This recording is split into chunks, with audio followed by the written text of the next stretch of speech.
to team meeting. So happy, what is it today? Tuesday? Happy Tuesday.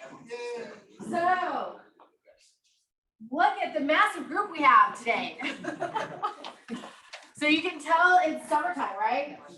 So we have a combination of people on vacations, right? And we have a combination of people maybe not feeling the best, blah, blah, blah, so forth, right? So we'll just leave it that as it is, right? So how's everyone doing today? Are we good? Yeah. Live, excited, full of energy. Yes. And look at who we have here, Rich Pizzani. We have Rich Pizzani in person. Without a goofy hat. Okay, just wait. Just wait. I'm sure that's coming. Right? You know it. All right, so we're gonna go ahead and get started. If anybody, so does anybody have some wins? Some amazing wins or even little wins, big wins that they want to share with the group before we get started? Oh, thank you. I'm maybe looking at the screen like. No wins? Juan, you have a win. I think positive mindset, a lot of the times we wake up and we're like, oh man, like whatever we might have going on, it's called life. So glad I woke up with a positive mindset. Yeah, so it's positive mindset. Every time I see Juan or talk to Juan's from Bakersfield, our Bakersfield office. Just in case you guys don't know, he has a little presentation for us today. So always has a smile on his face. You would never know if anything, like your life is a cherry on top for sure, right? Based on how you are every time I see you. Hey, Joey. And Emilio, how are you? Okay, so hey, it's happy 4th of July weekend. Yay! Yay! How old is our country now? I should have looked that up before I asked the question. Because then, how old are we? 1776. It's 200 years. And then 242. 246. 246. So happy birthday to America. 246 years and counting. So I hope all of you guys have anything fun planned for the 4th of July weekend? Wow, that's a lot of exciting stuff going on. So I'm going camping. Halama, has anybody ever been to Halama? No, we're not. Halama? Where's that? And north of Santa Barbara on the way to Lompoc. Right? I've never made it to Lompoc. I heard I'm not missing much. Huh? We're not missing anything. Yeah. Palama's the place to be. It's gorgeous. Yeah, it's absolutely gorgeous, right on the ocean, right? With absolutely no cell service.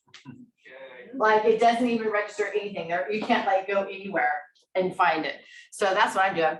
My son's a 4th of July baby, so that's one of my favorite holidays. So just a little trivia. Okay, here we go. So Andrew picked out our quote for the day. I have to put this one on him for sure. So Rich Pizzani, come and tell us what this means to you.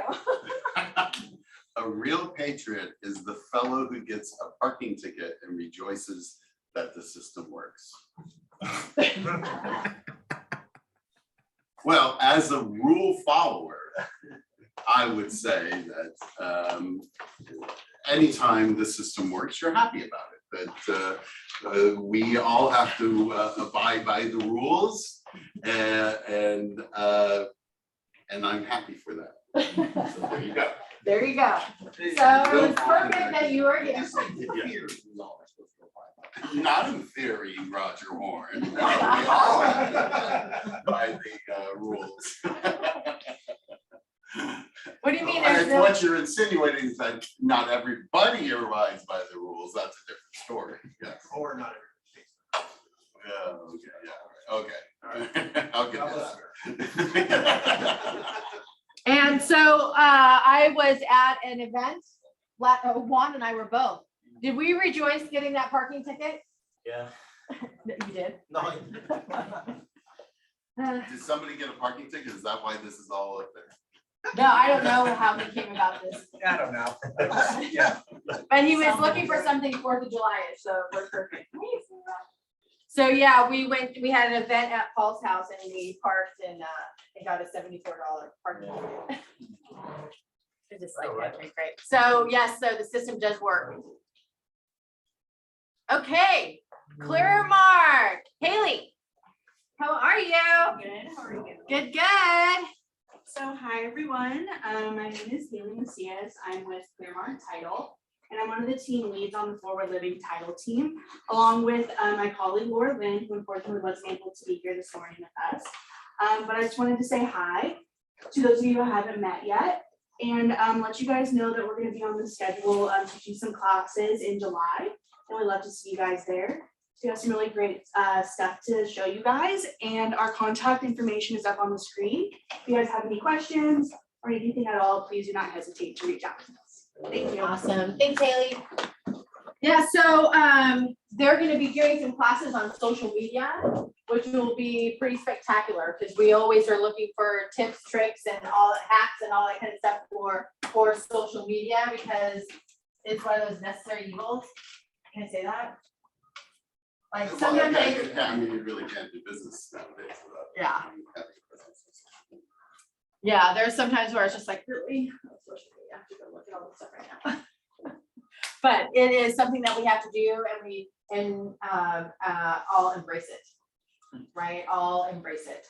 So that's what we do. Okay, our top individuals, top performers for the month of May. Super, super exciting.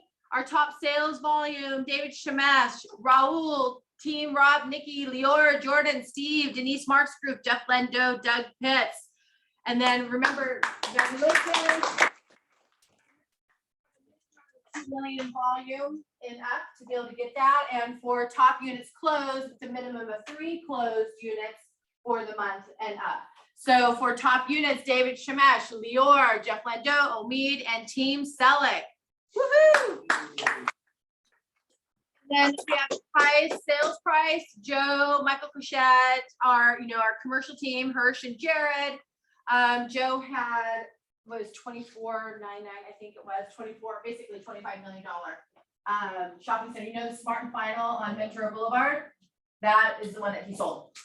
Yeah, so we represented the buyer and it came about in conversation here within the office. So that's why it's just another success story of being able to have the conversations with people within our own office and we can put deals together all day, every day, right? So, and then our rising star, which is not here, is Raul Cañada, right? Guys, I'm on Zoom. You capped as well, and I have your capper plaque. So congratulations again, Raul. No, I get a special plaque. Yes, you have it. And then, so congratulations again, super proud of you and super excited that his wife, Kaylin, right, just passed her state exam and is now licensed with our office as well. So they're going to make another dynamic duo in the office. So congratulations, Raul and Kaylin. Yay! For a Design Build LA team. Yes, absolutely. Okay, so new agents who've joined since our last meeting, we have Andy, Karen Garcia, and Kaylin Cañada. So congratulations to all the agents who have joined. Welcome to the family.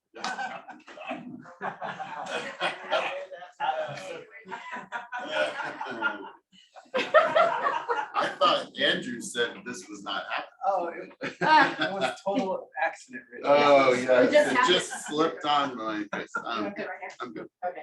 All right, so we have Rich. Okay, the one thing that I wanted to mention is that if any of you took my class last Wednesday on new forms, one of the new forms was the Fair Appraisal Act amendment. FAAA. Now it's automatically, it's starting July 1st, there's a new law that comes about that this needs to be disclosed, that there is no discrimination in appraisals due to the protected classes, race, color, all of the above. And it is, if you don't give this form, or the seller doesn't give this form, then there is a right of rescission, just like, you know, TDS and all that stuff. So it's a pretty big deal.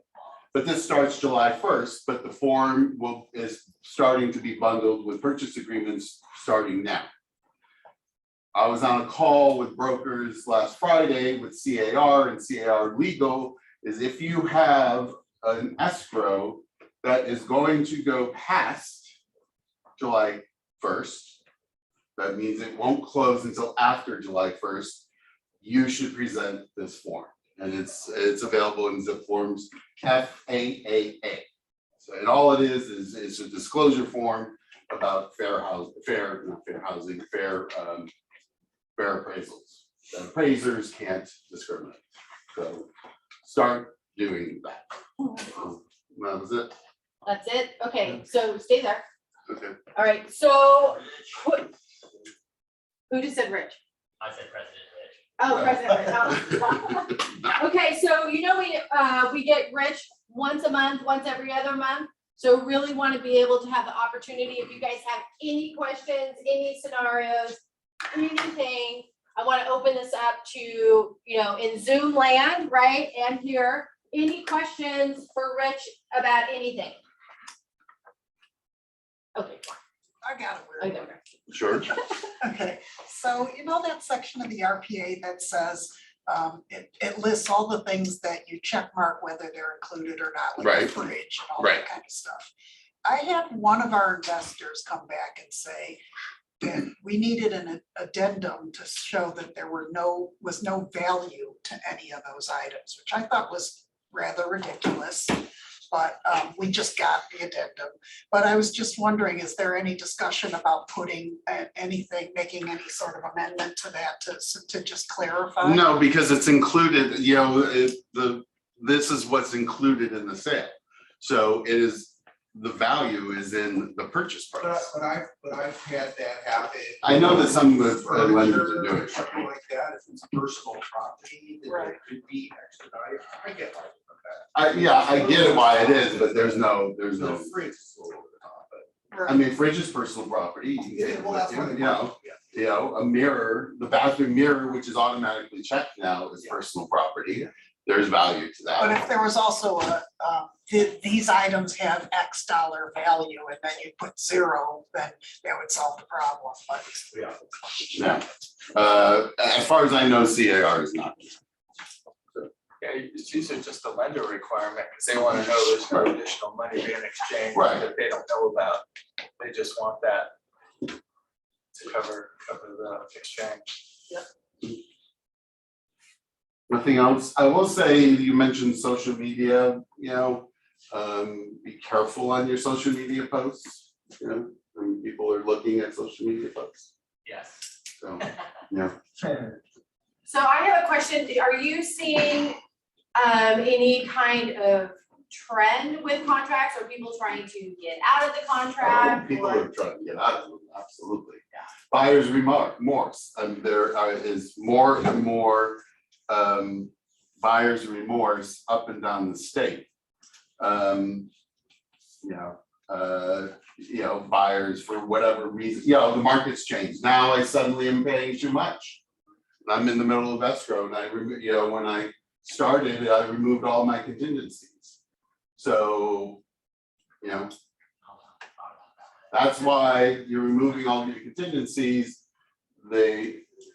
I had this form in our system for months now, a non-contingent offer. CAR has come, that's one of the new forms. They have taken, basically, I got mine from Kathy Merringer at Compass. She's very, you know, she's very She has the whole state of every compass, and she has probably seen every lawsuit you would have ever seen.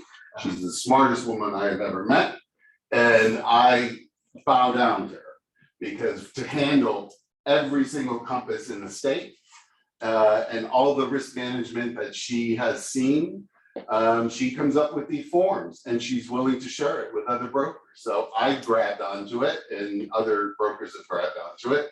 And now CAR has made it another form of their own. So What form was that? it's non-contingent offer. So we had it here as a you know, an office addendum, but now it's a I CAR. mean, is there something about the fact that like, when the market is increasing and the buyer wants to back out, there's not really damages there for the seller versus now, if it's decreasing, the seller could really say, yeah, I've been damaged by this buyer pulling out the transaction. Well, but you know, also you're damaged by, you know, you had a contract, a valid contract, and you know, and now you have to put it back on the market. Right. And you know, you're Which is gonna be worse now Right. potentially versus Yeah. better right, in the past. right. So yes, we are seeing buyers trying to get out, trying to, you know, and then sellers want the deposit. And it's not up to us to say, yes, you're entitled to the deposit. You know, they have to go through the motions. They have to start with mediation. Somebody has to start that clock. And so if there is a dispute, if somebody, you know, wants to back out, and they, you know, there's a dispute about the deposit, then somebody has to demand for mediation. There's a form, another form in CAR, demand for mediation. Somebody has to start that clock. It costs money. Mediation is usually split with 50-50 with the parties. And you get, CAR has tons of mediators. So start that process. And if you don't mediate and get it settled, then arbitration. What does that usually cost, like a mediator? It's a few $100 per, you know, like $300 each, $250, $300. Does our E&O kick in at that point? I'm sorry? Does our E&O kick in at that point? Well, if it's a deposit dispute, we're not involved. Theoretically, we're not involved. It's a buyer-seller thing. But it would, if the minute that there's something and we see that we may be drawn into this, you need to come to me. I need to get it to legal. Legal reports it, even if there's no claim has been issued, but legal will give them a heads up so that if it does become an issue, then we did our reporting and we're covered. And I've always found this the case with the other office. They always said, hey, call CAR hotline first before the other party. So then if the other party were to call in. Then you can't, you block them from, They can't they can't, yeah. block them. I mean, it's, Call on water hands. yeah, you're blocking it. But I mean, it's tough because usually if you're calling CAR legal from here, you're getting somebody at North California. Yeah. So to that, his question regarding call, because we all call you and then you get a hold of Jeff, blah, blah, blah, Mhm. blah. We don't have to do that step still, do we? Call CAR legal? No, you don't have to call. What he's saying Yeah. is it's trying to block them from being able to get advice. Call CAR just in the event that they're trying to get some help, and we just say, hey, you're Right. next, right? You're Right. excommunicado, and then we still have all the support here and stuff. Right.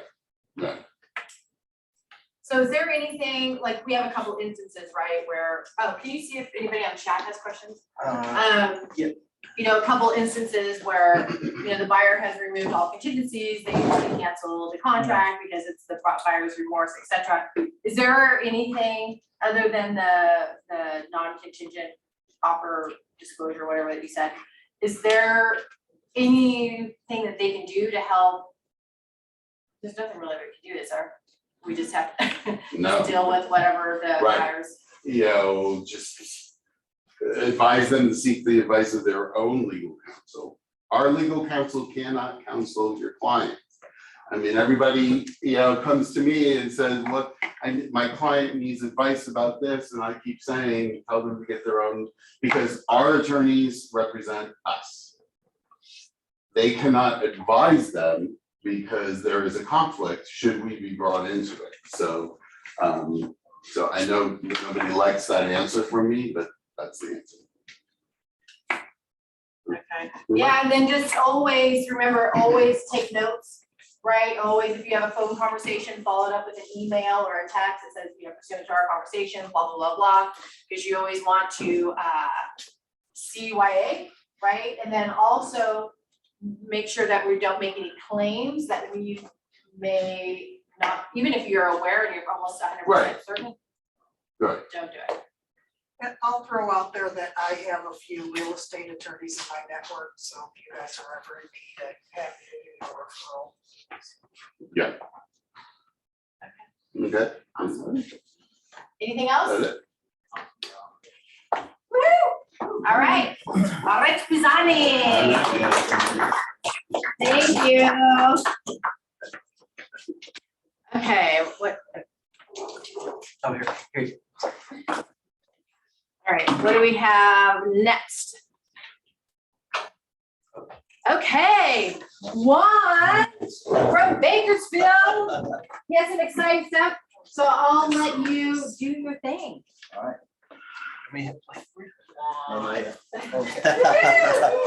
Good morning. First of all, thank you guys for allowing me to be here today.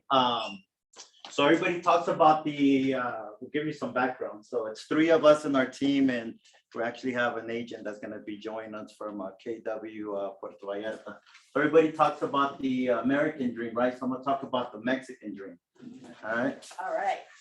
So Can you say Puerto Vallarta again? Puerto Vallarta. Yes, thank you.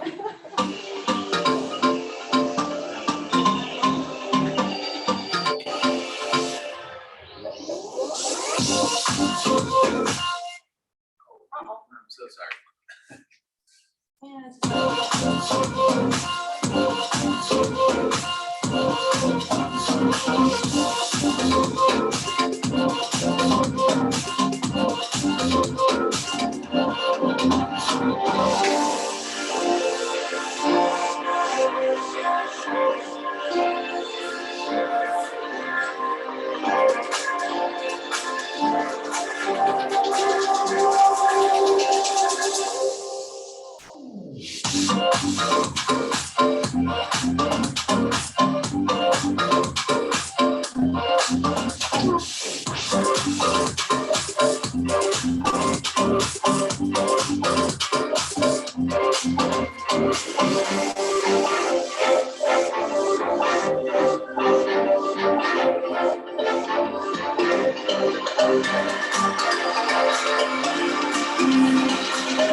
Perfect. So who wants to buy one? No.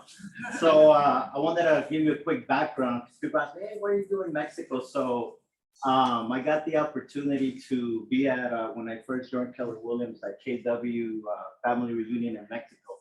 And then I talked to my CPA, he's like, you know what, you can go on vacation and then like do write-offs and this and that. And I'm like, you know what, well, let's sell Mexico. So, so I kind of jumped into it and go over the project.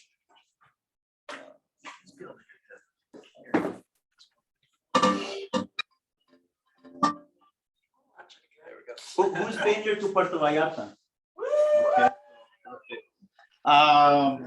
So I want to introduce, so it's 3 of us, like I said, so it's myself, Juan Bustamante from the Keller Williams office in Bakersfield. Patty Lopez, she's from one of our other offices here. She's actually couldn't join us because she's not feeling well. And we have Oscar Gamboa. Oscar, you there? I am here. All right, perfect. Good morning. Good morning. So perfect. So welcome.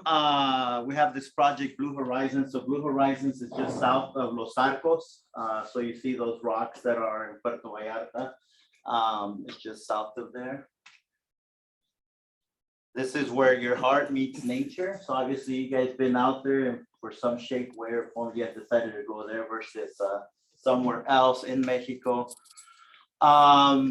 This particular project, actually the developer, I spent some time with them and just kind of going over the where this idea came from and so forth. So he owns a pretty prestige hotel called the Grand Miramar. Oscar, you want to maybe elaborate a little bit about that? Of course, thank you, Juan. Thank you, team, for the great opportunity. Like Juan says, my name is Oscar, and I work here at Keller Williams Bahia in Puerto Vallarta.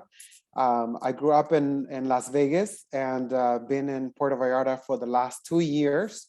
So in fact, yes, it's Blue Horizon. It is owned by one of our most prestigious 4-diamond hotel here, where we give the most exclusive treatment to our guests, and the same treatment that we give to our guests at the hotel, it's very similar to the treatment that they will get at Blue Horizon as a resident, in terms of, like, you know, getting maid service, getting concierge picking up from the airport, organizing dinners from private chefs, you know, you name it, and Blue Horizon will be able to organize it for you or your clients once they live here. We have about 10 minutes, so we're gonna, right, or how much time do we have? Okay, perfect. So we'll kind of work. So these are some of the amenities that it has. Pretty much has everything all in one place. You wanna talk about that? Yeah, so we are, like I mentioned, we are an exclusive development and located on, if you haven't been to Puerto Vallarta, I know Monique Watson said that she just left Puerto Vallarta. I'm sure she loved it and she wants to come back. She probably didn't want to leave.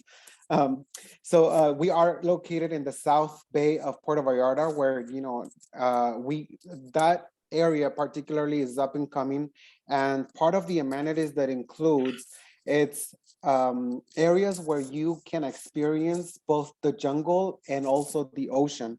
Like from the rooftop, from the panoramic views that we have, the fact that every condo that we sell has ocean view, that's also an amazing, you know, a place to be. And, you know, that's just to name a few.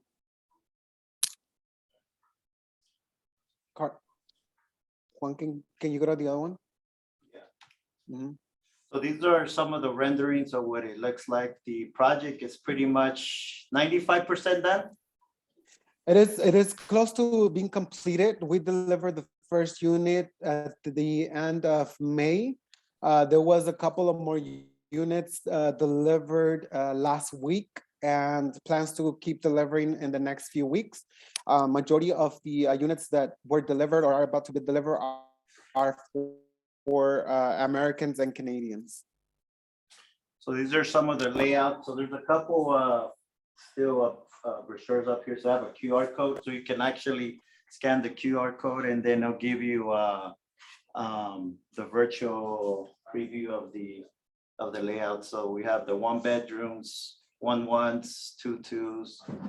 All of the balconies that you see on those 3 models, all those are facing the ocean.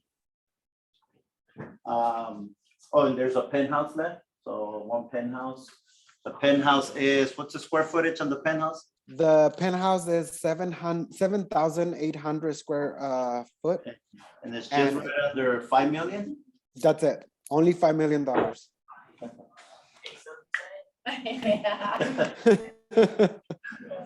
So this is the view from the front. I got the experience to be here. You can actually hear the whales when they were hitting their tail in the ocean. It was pretty cool. Yes. We always say we don't have dogs, we don't have cats, but we have whales, we have dolphins, we have stingrays. So it's all the beauty. Maybe Maybe Go we can ahead. go over some of the things that are happening in Puerto Vallarta. Absolutely. Tourism. Yes. So a couple of facts about Puerto Vallarta is the fact that we are rated among 5 top vacation destinations in Mexico. So that's one. And also we have a little bit of the modern areas and we have what the authentic of Puerto Vallarta is. So something that makes it very unique. Like for example, the cobblestones, the architecture. So we preserve that. And that's something that still makes Puerto Vallarta very unique and people want to come and see that. Also in 2021 during pandemic, we still, the airport still reported that we had over 20,000 flights for that year. So people were still taking vacation here in Puerto Vallarta.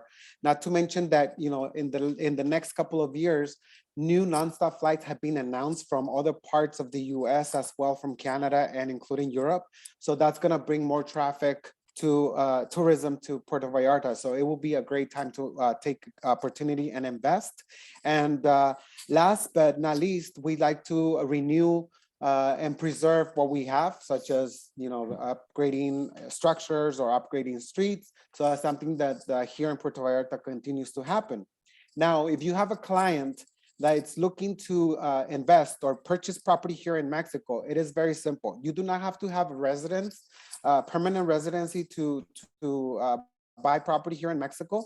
The only time that you get advantage of having residency here in Mexico is at the time of selling, because you gain or you save on the property gains at the time of selling, but it is not required. Now, if you purchase a property here in Puerto Vallarta as an American or as a Canadian, which is one thing that I did when I first moved to Puerto Vallarta, is that you buy it through a trust, and the bank will hold the trust for you the time that you have the property here in Puerto Vallarta. You will pay the trust every year, which is about $400 to $500. So that's something that we as Americans, we do have to pay holding the trust and, you know, for the property. Any questions? I think I summarized about properties.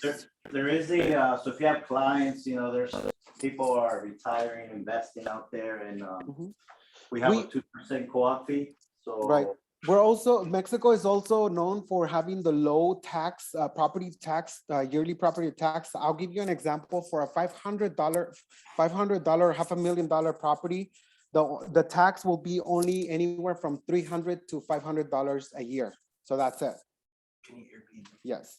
And as a really quick, Juan, before we wrap it up, I just want to share that, you know, currently I'm working, it is very easy. I'm currently working with a client from Arizona. I went to the development 4 days ago. I did videos, I showed him what we have. We got on the phone, he really liked it. Now he wants to put an offer on a couple of the units, you know, still deciding. So my plan is today, go back and close it out. And then he already planned to come here on the 6th and 7th, because he gets 15 days. If decides to move forward, he gets 15 days to make the decision. So he will wire $2,500 and has the 15 days to decide. After that, you know, if he decides, then we expect that he puts the rest of the payment, which is 30% or 70% or 100% of the payment, and then go from there. So it is very simple to do a purchase here. Other question was, can you Airbnb it? Absolutely. Yes, and we have 2 options. So you can let the hotel, Blue Horizon to manage it for you. Or if the client desires to use their own property manager, such as Airbnb or VRBO, most certainly they can do that. What's the management fee? Management fee is anywhere from $4 to $6.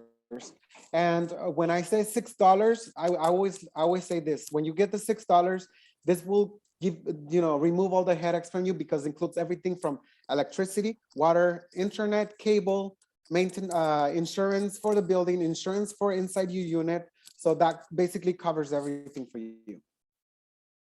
Awesome. Yeah. Yeah. 'Cause Yeah. a lot of even like Maria, Anyway, so I always mispronounce, okay? So she bought a property, a condo in Cabo. A lot of people are investing, you know, in Mexico. So it's a great opportunity. So we just want to make sure, and like I said, we get a co-op fee, so on and so forth, right? As- Yeah, so the way it would look like, you send your referral through command, and then we do, if your client is interested, we do a Zoom call just to make sure we give them the information. If they decide to go down there and fly prior or whenever, literally pick them up from the airport. They can stay at the Grand Miramar. the Grand Miramar, they can stay there. So we do a full-on great experience from the moment they, you know, they have an inquiry or they're interested. So you could be involved as much as you want. So, yeah, and then you get a 2% cost and it gives you the opportunity to go to Puerto Vallarta. Yeah. Do I sell just that project or this more project? There's more projects. This is the one we have, you know, it's, Keller Williams has it, Keller Williams is a master broker for this. So it took us a while to get it in a decent spot because liabilities and things of that nature. How But many units is total? yeah, so there's only now plus or minus 19 units left. 22. 22, okay, so Yes. there's 22, yeah, it's a project. How many units is total?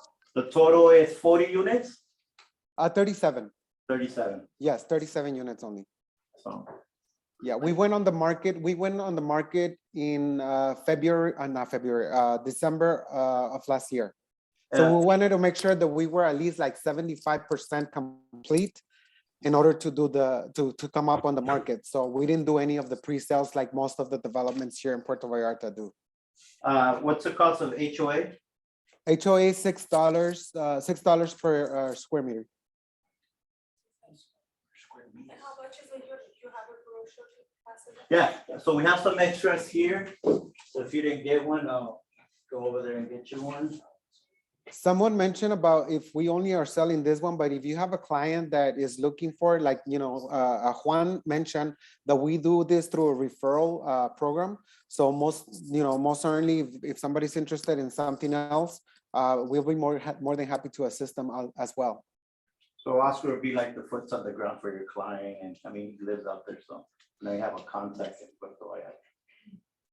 Yes, it's another option for your clients, right? So as we, I always said, since I can't live in Malibu or Manhattan yet, I'm like one of those. Perfect. All right. Thank you guys. Appreciate it. yeah, awesome. Thank you. Thank you, Oscar. Thank you, Juan. Thanks. Appreciate it. All right, hey. So where are, oh, you gave me a hat too? Thank you. All right, awesome. All right, so, how are you guys feeling out there with all the shit going on? Feeling awesome. We're feeling awesome? Yeah, for sure. I mean, it's all about, you know, for those of you, does everyone in here, do you guys pop on our 8 a.m. Morning mindsets? Yep, I know, for sure, for sure. So it really is helping with, you know, understanding the shift, understanding the mindset behind it. I know that we always talk about it a little bit at our team meetings. Philip and I were having a conversation earlier. So Philip, I'd love for you to come up and just kind of see what he wanted to share, what things that he's been seeing as well in the shift to in how we're kind of writing offers, so on and so forth, and different things. So Philip, a moment with Philip. Yay, thank you guys. So I'm probably the more junior of the group. There's definitely some more veteran agents in the office and just in forward living and KW in general. Thank you, Stephanie, for the opportunity to share. So who here is seeing interest rates go up? Awesome. Prices maybe leveling off or coming down. Awesome. Who's negotiated an offer recently for a client with a listing agent on the other side of the deal? Okay. And I know you've opened 3, so please chime in as we go through this together. Who's been the listing agent with a properly priced listing when you took the listing and then interest rates went up, whatever happened in the market, and now it's like, oh, we're off by $100,000. I'm that guy too. Anyone else?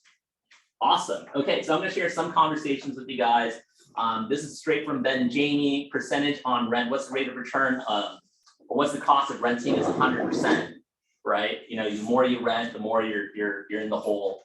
My coach calls it, you date the rate, you marry the house. So buy, purchase, we control the living expense. Others would think of it as a hedge against inflation for those who are investing.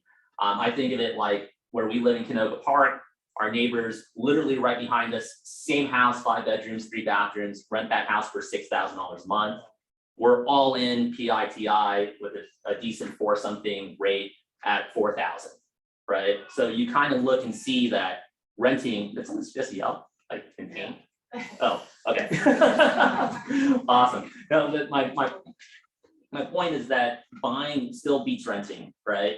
And for those buyers who are coming in with getting pre-approved with Cindy or whoever the lending partner is, you're seeing the rates kind of go up to 5.5%, 6% in some cases, wherever they're kind of locked in.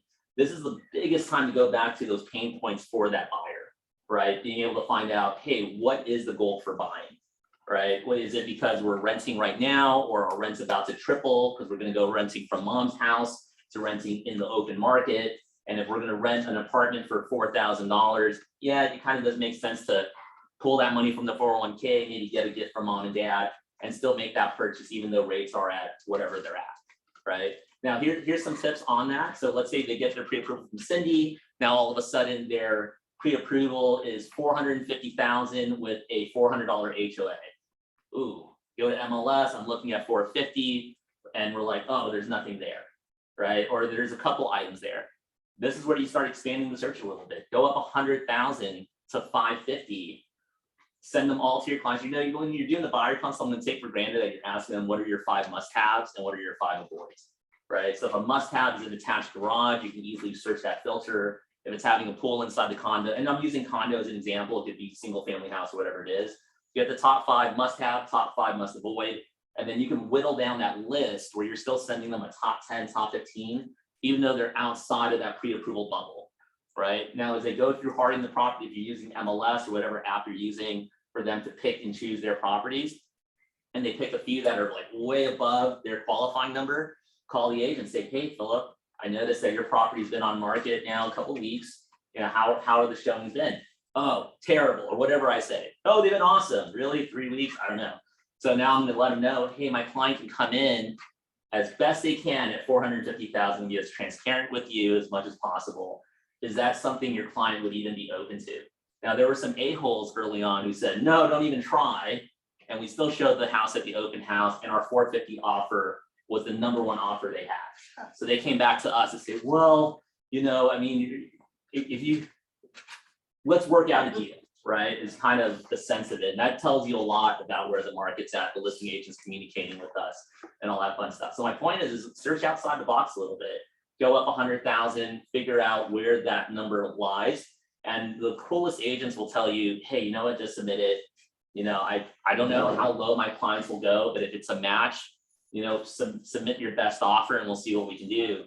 For one client, we have 4 listing agents battling for our buyer, right? We have one home on Independence Avenue in Canoga Park. You guys search it up. It's for $525,000. They're willing to come down to $500,000 and give us a 2% credit in order for us to come up and buy the place for $500,000. Unfortunately, our clients don't qualify. They can only max that at $480,000. Another one in Reseda, they're willing to take us at $450,000 if we can. And that's either they're willing to take us at $450,000, and another one in Lake Balboa willing to take us at $450,000. My clients get to choose one of those 2 properties. They're choosing the one in Lake Balboa. We should be opening that today, right? And that is just being able to search outside the box. And both of them, to their benefit, were listed fairly low. And back then it was like, oh, well, we're not going to give you the number, or we're expecting something higher. And we submitted anyway, and here we are. Now for our sellers, so did anyone have any questions on that with working with the buyer side? Can I just add to Sure. that? Another reason why that's a great tactic is because sometimes buyers will not always share with me all their assets. I ask them to, but they don't always. Like they might have some retirement fund or something that they don't plan to use. But if all of a sudden they need another 50 grand and they can borrow from it, they might decide to use it. Or they might have access to gift funds. They might squeeze it out of a family member or get someone to co-sign. You never know. So I love that tactic of pushing them higher if you can't find anything at, you know, where in their price point. Yeah, and you know, the sellers still want to sell, otherwise they would cancel the listing, right? And listing agents still want to get these deals off. And keep in mind the perspective of it, right? It's not a buyer's market until we have 6 months or more of inventory. Just because homes are sitting for 3 weeks, it's still a seller's market. Just because they're sitting for 3 months, it's still a seller's market. It's just a matter of price adjustment. Everything will sell once the price comes down to something that makes sense. And we all live in the payment, we don't live in the purchase price. If I could buy a $50 million home and still pay $4,000 a month, I would, right? I mean, we all would. Imagine that.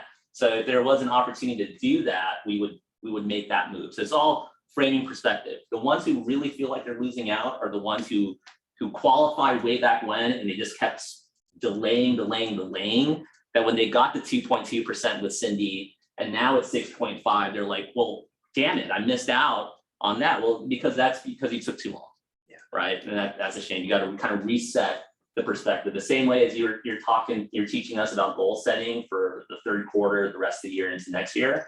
You know, end of June, start of July, it's really a healthy way to reset that perspective and framework. The same way we do with goals, the same way we coach with our clients. And think of yourselves as that, as the coach. Andrew, I'm going to stop share and then go to annotate or whiteboard. Is that cool? Yeah, go ahead. So this one is or do we have whiteboard? Is that something we get to have? Oh, here it is. Awesome. So I call this the onion. So those online, please don't laugh. I'm going to flip this over because I can't draw backwards necessarily. So this is straight from my coach.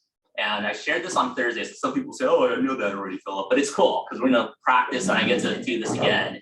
So people will ask you, the big suggestion is, hey, I'm going to wait for the market to totally bottom out. I'm going to wait for it to just completely hit rock bottom. And then the question you can ask yourself, and you can keep this in mind if you have a scratch paper and you're drawing with them, is ask them, when do we know where the bottom's at? How do we know that, right? We're here, the bottom is here, wherever that is. We only know the bottom when we're finally coming out of it, right? So when we finally get out of the bottom, we'll look back and say, oh shoot, the bottom was 3 weeks ago, or the bottom was 3 months ago, or the bottom was 3 years ago, whatever that is. The point is that whenever you find that person who's looking to purchase, they qualify, they're ready to go, where you dig deep isn't fighting them on where the bottom is at or when it will be at. Otherwise, we would all buy the bottom. It's finding out where their goal stands so that you can say, hey, regardless of where that bottom's at, you're going to be able to maximize when the market's no longer at the bottom, right? So you buy here on the way down and it hits rock bottom. Oh, sorry me, I lost out. No, a couple years later, you start seeing your gains again, right? And that's also a client call for our past clients who bought in the last 6 months and they're feeling buyer's remorse or whatever emotions they're going through. Remember the positives. They locked in at 3.5%, 4%. They locked in at a payment. So their living expenses. When you think of business expense, you think of living expenses. Living expense for us who are not in business, that is a business expense, right? So your living expense is locked. And it's what's really cool, you can offer a CMA because in the off chance that they actually did buy and their tax assessment happens to be higher than what their value is today, you just save them some money because they can go back to the LA County office, right? And go ahead and get a reduction on their property assessment and save on their taxes for the year. But that's not good because, sorry, Yeah, I'm trying, please. because that's gonna make it variable. If the property value goes up, automatically the property tax gonna go up. It's not fixed anymore.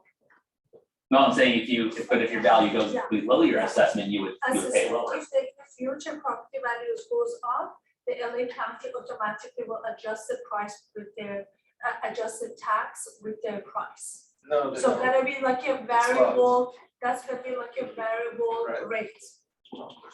the rate only goes up if it's either transferred, No, sale, or if you do a home If improvement. you get a reduction, they will raise it. Yeah, they Yes. give you a reduction, but your rates No, don't go no, up. I That'll did be go up. research about that. Once property values go back up, they will raise your Will they? taxes. Yes, of course.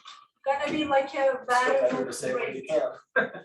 But you'll say that at least that 1 year that's down. Yeah, it's not worth it. They'll bring it back. Well, no, okay, I buy my house this year for 700 and then property value at the end of the year goes down to 600. For example, I bought my house for 300, Mhm. okay, my property tax based on 300, fixed. Mhm. My property now is 2 million, my property tax is 300. Mhm. When I bought at 300, the property value went down to 250. If I go to the LA County and say, oh, okay, now it's 250, I want to pay tax of 2,500, no, 3,000.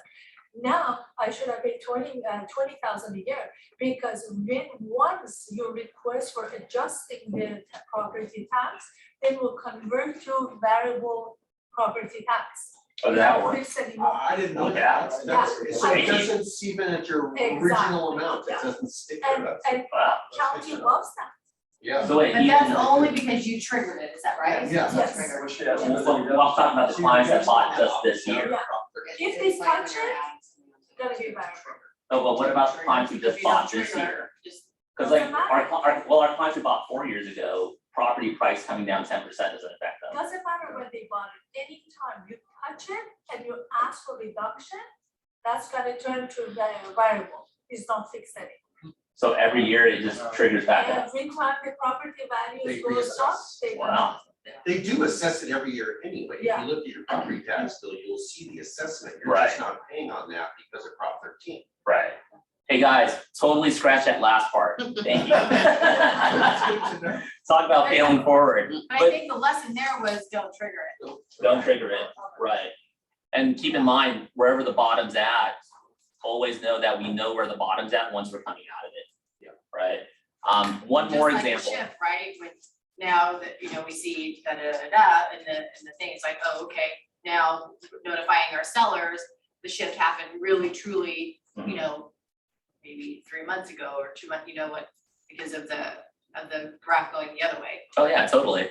Now, this is one that I had shared with a client. We had listed her home for $1 million, 999,777. And then we gradually declined, dropped the price to 950, then 925. Philip, we're not gonna sell, we're just gonna rent it out. High five, awesome, get that rental income. Tell me about the plan. Who are you renting it to? Oh, my friend's daughter, who's gonna rent out the rooms for $1,200. Really? So let's do some math. 1,200 plus the existing 1,200 plus the existing 500 is 2,900. Tell me about your PITI. Well, it's $3,600 a month. So we're in the whole $700. Okay, so that's the game plan. Not even break even, just keep $700 a month until the market comes back to 950 or $1 million or whatever the mind is to let go of that property. So this was something really cool. And regardless of whether or not you're in real estate at this time, That's pretty good circle. wow, it's not an onion this time, it's an orange. All right. So That was good. this time it's an orange. All right. So regardless of where you're at, this is what I showed them. And you can use the same example for buyers and for sellers, right? I happen to use this for a seller price reduction or just to be able to take an offer at 880 to 900,000, which we're negotiating right now. The previous high, the previous big high was 2007, right? And then someone could argue it was 2008 because it went down and it bounced up. Nationally, it was 2007 where prices were at an all-time high. We had our recession, our crash, and it took all the way to 2011 nationally to start seeing properties start appreciating back up. They weren't equal yet. They weren't back. So I'm going to use my mom and I as an example. She got her home in Panorama City that my wife and I took over when the tenants abandoned it. But we took over that house when she bought it at 550, right? We ate it in 2009. It was probably worth 150, right? So $400,000 loss. It was like neighbors were selling homes for 125 or whatever people were buying our neighbors' homes for, right? So in 2011, we started seeing prices nationally go back up. And then by 17, we actually saw prices match 07. And then to put it in perspective, in 19, we sold our house for a $20,000 profit, high five, right? So it actually went beyond what we paid for it in 07 and we moved. So 07, peak of the market, 11, prices started coming back after this big disaster, right, period of time. And in 17, prices were equal to what they were in 2007. So that's a 10-year window of time where if someone held on for dear life, they at least broke even and they had a bunch of kids like we did, and then life just kept on happening. Now we're in 22, one could argue that, hey, at the start of the year, interest rates were whatever they were, 3%, 4%, everything's fine and dandy. And now we don't know. This is a total blank future. Could it take 10 years? Could it take 5 years? It's all speculation, right? But the conversation though is with my clients at that point when we were working on the market of the moment is, hey, are we willing to sit on, in their case, losing $700 a month, which comes out to a little over $8,000 a year, plus, maybe vacancy, plus repairs, plus management, plus all sorts of crazy things that could happen. Are we willing to eat that for 1 year, 2 years, 3 years, 4 years, 5 years, and say it to them, 6 years, 7 years, 8 years, 9 years, 10 years, and what does that equate to? In their case, it was a little over 125 or some kind, it was a crazy number. It was $125,000.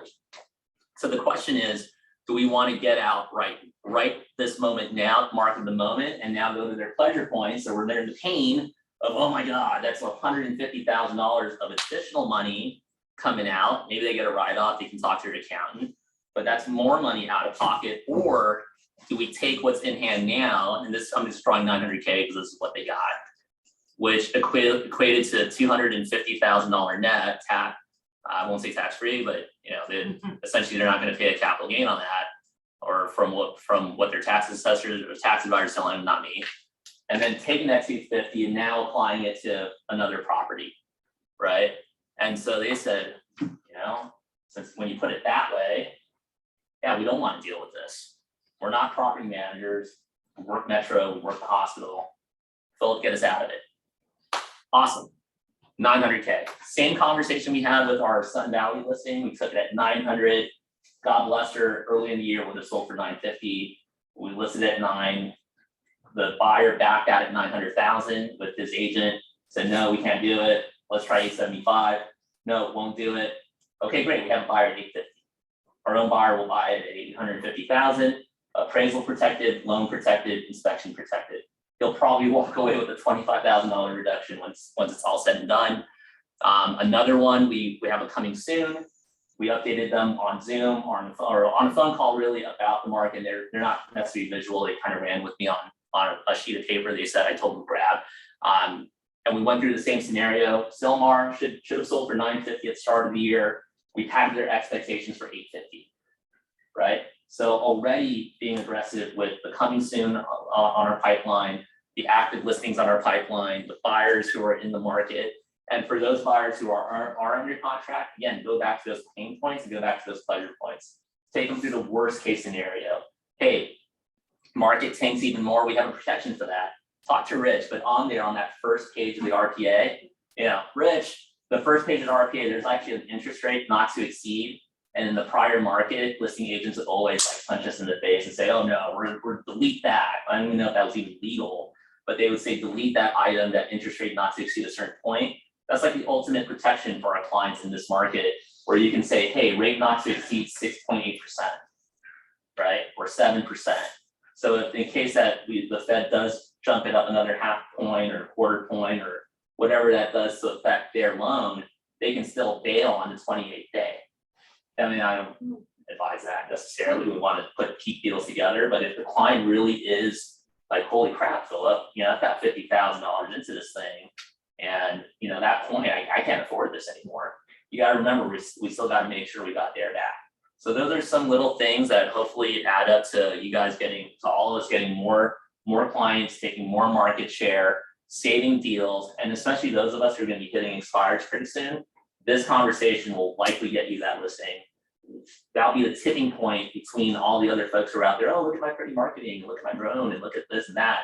You paint this, they're going to totally understand where you're coming from, and you'll be able to relate to them in a way. And look, I wasn't in real estate until somewhere here, but we all lived through this. We all, some form or another. And the other thing is, it's so critical in the declining market to get people to not price the house. It was like when the market was increasing, you had to keep up with it. You price the house too high, and now you're chasing the market down. It is a disaster for the seller. Oh, absolutely. You really have to be the market sure you almost want to price it here to catch it. Yeah, and you start with their expectations, right? Like, hey, this is the absolute worst case scenario. You still want to sell. well, what's my other option? I could rent it, right? Well, yeah, let's look at that. And then we were doing that even when the market was great. But you know, to get there faster, just call the elephant out of the room in every conversation. You know, and you guys will definitely get there. So thank you guys for your time. Appreciate it. Awesome. Amazing, and really, you know, I love what Philip just said, you know, it doesn't matter your marketing. These are the conversations our clients want to have. They don't care how pretty the brochure is or the flyer is or anything like that. We're there to be the consultant. And remember the whole thing, well, hey, is now, you know, the question, is now a good time to buy or sell? Well, it depends. Right? It depends, right? Remember, because that's the prime best answer. And it's like, hey, let's sit down and talk about it. Because we're here to, they may not like the conversation, but that's our job, is to share the expectation with our clients so then they can make an educated decision whether it is a good time to buy or sell.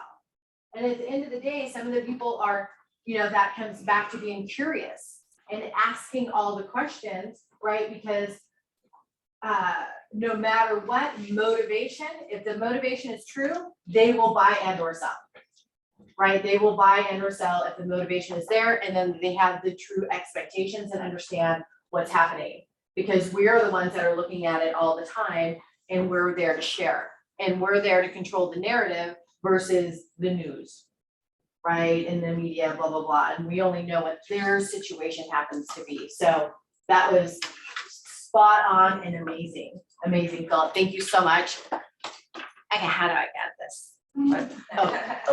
I've never even been to whiteboard. Okay. Does anybody have questions at all? Taking note. Okay, fabulous. Okay, so I know we're at the end. Where do I go? Back here. Oh, here.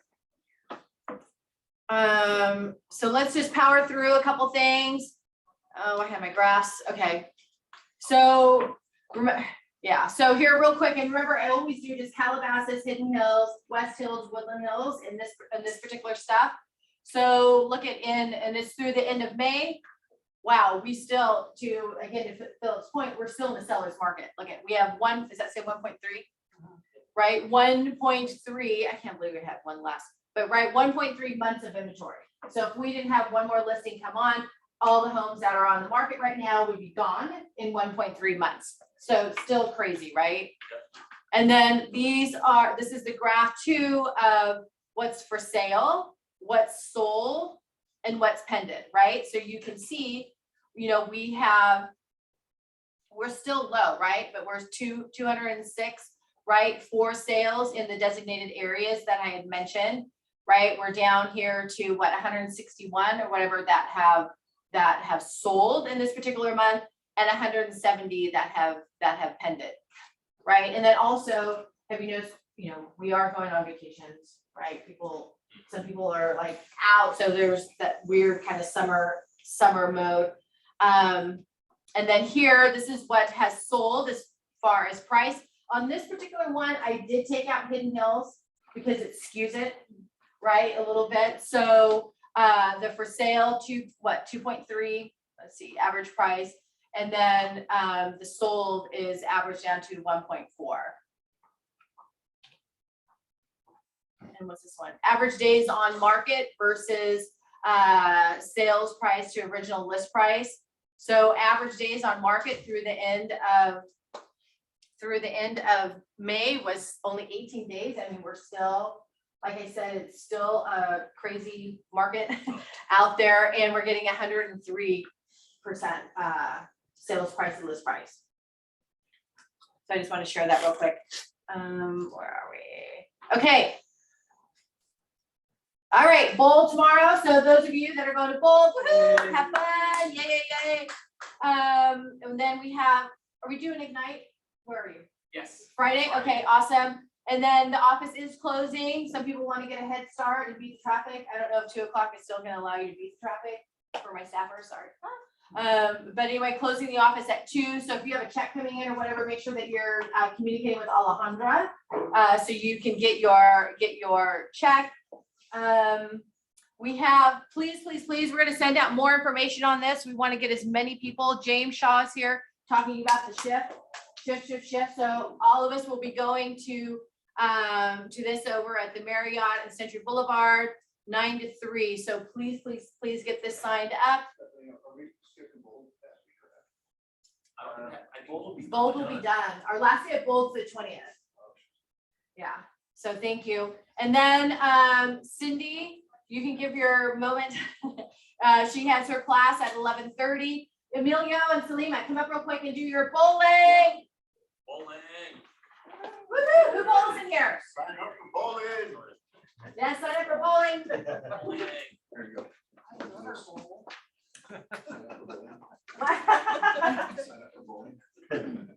Yes, so YPM has their next bowling event on July 7th. It's between 6 to 8. We have about 40 people signed up so far. We still have room.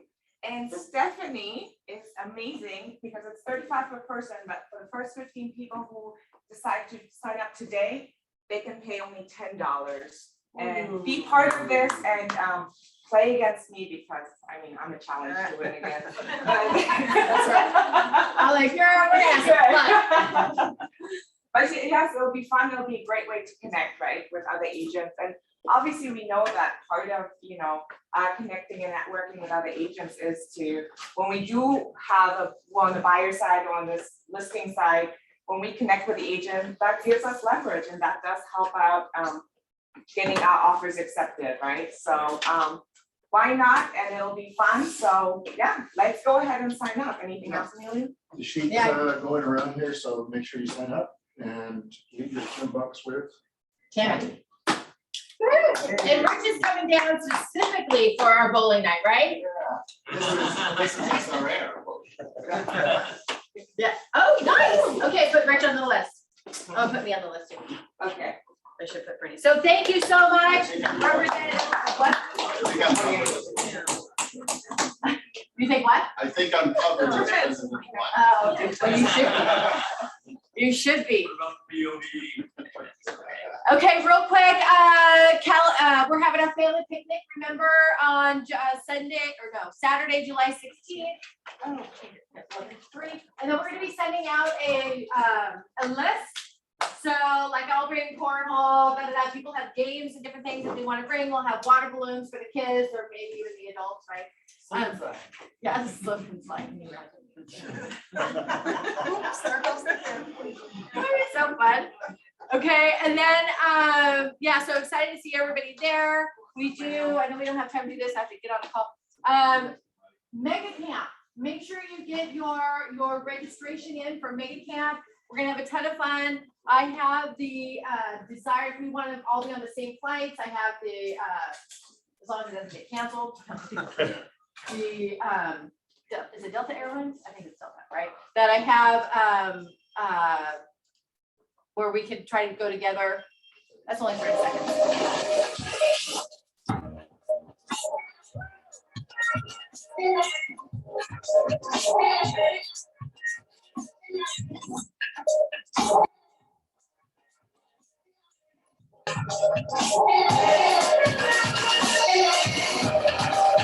You guys ready? Let's go.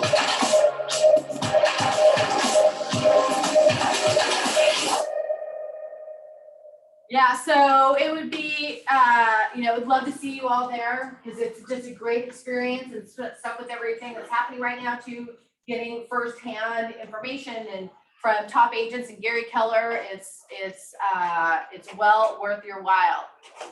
Is that his bike? Yes. I love that bike. Anyway, there's Steve Sachs, right? The famous Steve Sachs, Little Culture.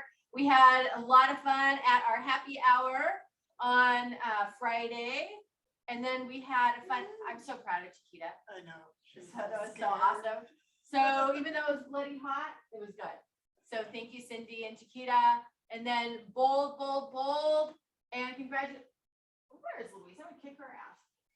So she had a bold 100. So congratulations to all of you guys that participated. And there you go. Make it a great day. Woo!